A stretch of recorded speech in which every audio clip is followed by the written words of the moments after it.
بسم اللہ الرحمن الرحیم۔ السلام علیکم۔ آج ایک نئی ویڈیو، نئے عمل اور نئے وظیفے کے ساتھ حاضر ہیں۔ آج کا وظیفہ ہے بیٹے کے خواہش مند افراد کے لیے کہ اس عمل اور وظیفے سے اللہ تعالیٰ انشاءاللہ بے اولاد جوڑوں کو اور جن کے ہاں صرف بیٹیاں ہیں ان کو اولاد نرینہ سے نوازیں گے۔ یہ ربیع الاول اور ربیع الثانی کا ایک خاص وظیفہ ہے۔ اس وظیفے سے کرنے سے انشاءاللہ تعالیٰ نیک بیٹا اللہ تعالیٰ عطا کریں گے۔ اسلامی مہینے تو سارے ہی مبارک ہیں، لیکن کچھ مہینوں کو اولین وقت سے سعادتیں بخشی گئی ہیں کہ ربیع الاول کا مہینہ ہے۔ ربیع کہتے ہیں بہار کو، ربیع الاول یعنی بہار کا پہلا جونکا، پہلی بہار۔ اس مبارک مہینے میں حضور اکرم صلی اللہ علیہ وآلہ وسلم کی آمد ہے، ولادت ہے۔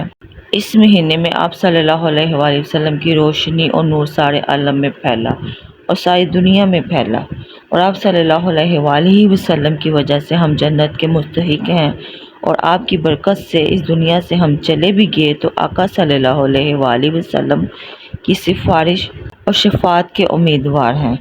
انشاءاللہ عز و جل قیامت کے دن ہر بندہ اپنی ذات کو پکارے گا۔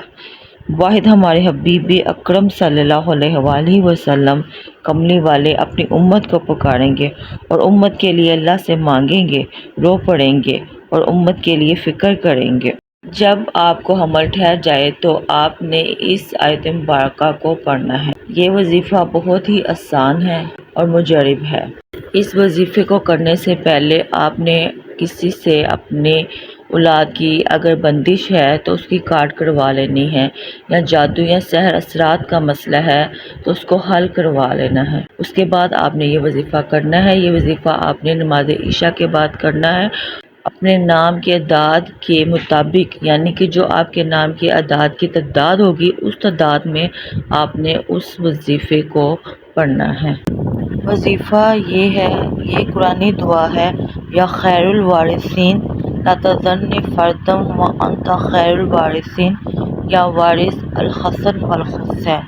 اس کو ایسے ہی آپ نے پڑھنا ہے، یعنی لا تذرنی والی دعا پڑھ کر یا خیر الوارثین لا تذرنی فردا وانت خیر الوارثین پڑھ کر، پھر آپ نے بعد میں یا وارث الحسن والحسین بھی ساتھ ساتھ پڑھنا ہے۔ اول و آخر درود ابراہیمی 11 بار پڑھنا ہے، اور اس کو اپنے نام کے تعداد کے مطابق پڑھنے کے بعد آپ نے پانی پر دم کرنا ہے اور خود بھی پینا ہے، اپنے شوہر کو بھی پلانا ہے۔ اگر بیوی پڑھ رہی ہے تو وہ اپنے شوہر کو بھی پانی پلائے اور اس پر دم کرے اور خود پر بھی دم کرے۔ اگر شوہر پڑھ رہا ہے تو وہ اپنی بیوی پر دم کرے اور اپنی بیوی کو پانی پلائے۔ انشاءاللہ اس عمل کے کرنے سے اللہ تعالیٰ آپ اولاد نرینہ عطا کریں گے۔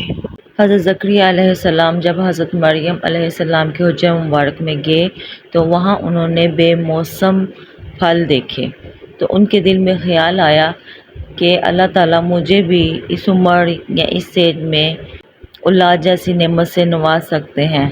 تو اللہ تعالیٰ نے حضرت زکریا علیہ السلام کو حضرت یحییٰ علیہ السلام کی خوشخبری دی اور حضرت یحییٰ علیہ السلام جیسے بیٹے سے نوازا۔ یہ بہت طاقتور وظیفہ ہے، اس کی بہت زیادہ فضیلت ہے، کہ جس کی وجہ سے اللہ تعالیٰ نے حضرت زکریا علیہ السلام کو حضرت یحییٰ علیہ السلام سے نوازا۔ اس دعا کے پڑھنے سے انشاءاللہ تعالیٰ اللہ تعالیٰ آپ کو اولاد نرینہ جیسی نعمت سے نوازیں گے۔ اسکرین پر نظر آنے والے واٹس ایپ نمبر پر رابطہ کر کے آپ فریض طہارہ معلوم کر سکتے ہیں اور اپنے نام کے اعداد بھی معلوم کر سکتے ہیں۔ اپنے روحانی اور گھریلو مسائل کا حل بھی جان سکتے ہیں۔ اولاد کی بندش، کاروبار کی بندش، رشتوں کی بندش کے لیے بھی استخارہ کروا سکتے ہیں۔